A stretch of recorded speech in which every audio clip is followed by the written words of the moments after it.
Esta mañana, hablando de letras, nos acompaña en el estudio Claudia Marcuchetti y hoy nos va a hablar de algunos libros para entender pues el mundo islámico, Claudia. De repente, ¿sabes qué? Ese tema es bien interesante porque creemos que en México estamos muy alejados y no estamos tan alejados. Hay una comunidad islámica en nuestro país importante. Bueno, pero ese es otro tema. Eso sin contar que vivimos en un mundo global, ¿no? Yo creo que a todos nos asusta el terrorismo y creo que el terrorismo ha existido desde tiempos remotos, sí, pero desde 2011 todo el mundo occidental, incluyendo México, ha vivido en franco horror, observando con miedo y preocupación hasta dónde van a llegar los fanáticos, en este caso, pues los islámicos, porque fanáticos siempre ha habido, ¿verdad?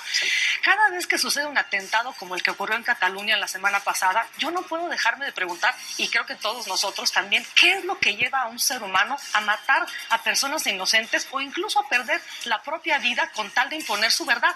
Que en este caso, además, es una religión, es decir, un sistema de ideas y de creencias que debería de mejorar la vida de una persona o de quien la practique. Pues bueno, hoy quisiera hablar de algunos libros que nos ayuden a no justificar, pues eso es imposible, pero sí a entender el fenómeno del extremismo islámico. Y hablo en concreto de Oriana Fallaci, que es una escritora que la quiero mucho, pues estaba viviendo ahí en Nueva York cuando las Torres Gemelas fueron derribadas en 2011. Y a raíz de esta experiencia escribió primero La rabia y el orgullo y luego La fuerza de la razón, que comenzaron como un artículo periodístico para el Corriere della Sera, producto de su enojo y que le valieron incluso la calificación de racista. Pero bueno, a pesar de ello... El Corriere della Sera, uno de los periódicos más importantes de Italia. Así claro. es. Y bueno, ella es una conocedora del mundo árabe y por cierto fue corresponsal de guerra del Corriere y de otros medios y llegó a entrevistar incluso al Ayatollah Khomeini, a Gaddafi y a otras figuras claves del Islam. Pero el libro que hoy les quiero recomendar describe el mundo árabe como ninguno, es su novela Inshallah. Esta palabra quiere decir en árabe que sea lo que Dios quiera, que sea lo que Alá quiera. Y narra la difícil situación en los años 70 de los cascos azules de las Naciones Unidas cuando intentaban mediar en la guerra civil del Líbano, un conflicto que llevó al enfrentamiento de cristianos y musulmanes y que incluyó varios masacres y atentados terroristas. Es una novela verdaderamente para leerse, ¿no? Sobre todo en estos tiempos. Una novela reveladora de cómo funciona la mente en el mundo árabe, la religión en el mundo árabe, en contacto también con el occidental, que el Líbano es uno de los lugares donde, digamos, convergen de una manera pues muy violenta, si quieres, o han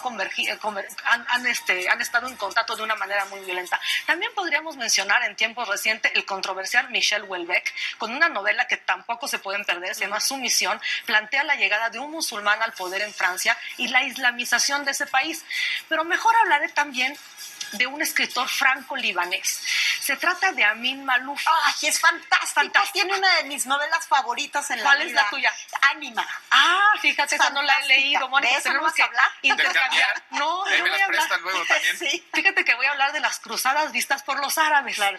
No es una novela, es un ensayo, pero basándose en los testimonios de los historiadores y cronistas árabes de esa época, relata la historia desde el punto de vista de los islámicos, de los musulmanes, de las cruzadas que tuvieron lugar además, pues durante 2 agitados siglos de 1096 a 1291 y dieron forma, porque siempre hay que regresar al pasado para entender el presente, dieron forma a Occidente y al mundo árabe y que aún hoy siguen condicionando de algunas maneras las relaciones de ambos lados, ¿no?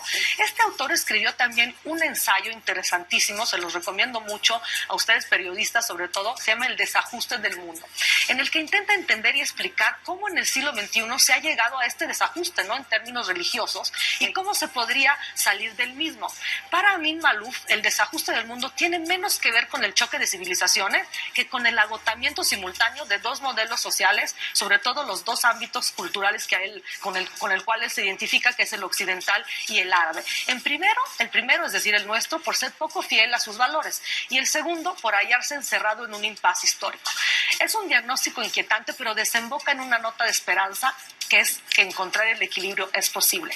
Y aquí yo también me uno a esta versión positiva de las cosas. Estoy convencida, al igual por cierto que Mario Vargas Llosa, que lo expuso en su columna más reciente titulada Sangre derramada, y que comienza así: los fanáticos nunca van a ganar la guerra.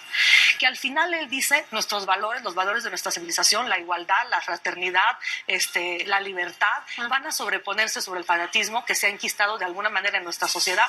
Pero mientras tanto, creo yo que habrá que defendernos de este peligro de la mejor manera posible, es decir, conociéndolo y entendiéndolo. Sí, sin Así duda. que a leer se ha dicho. Pues sí, muy a duda. cuento viene Claro que después de los ataques que hemos visto en los últimos Sí, así días. es. Claudia, Así gracias. es. Gracias a ustedes. Gracias, como siempre, es Claudia súper interesante. Marcuchetti. Claudia Marcuchetti.